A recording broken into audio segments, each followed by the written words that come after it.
Sveikučiai dušalas. Tai ar žinot, kaip tos mūsų valkininkus ras?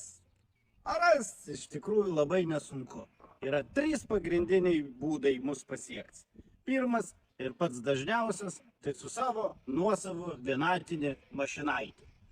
Atlakėt, in telefonų tik susvedat valkininkai, tik gal geriau veskitės valkininkai, bo tie jūs telefonai netokie razumini, valkininkų gali ir neras. O valkininkus tai tikrai atras ir atves tiesiai prie šitos bažnytėlės.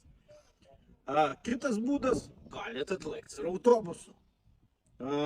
Prie pat bažnytėlės yra stotelė, vadinas, irgi kaip keistai, ne valkininkai, ale valkininkai, bet jau nieko nepadarysi, yra kaip yra.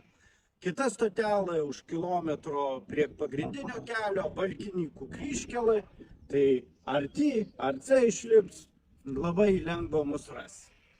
Kitas būdas, truputukų retesnis, ale irgi labai fainas. Galite atlaikti ir su traukinuku, prisimins jaunystį, suskrauts visus vaikus, tarbukes ir čiuku atlaikti traukiniu iki naujųjų valkininkų, čia visai jau netoli.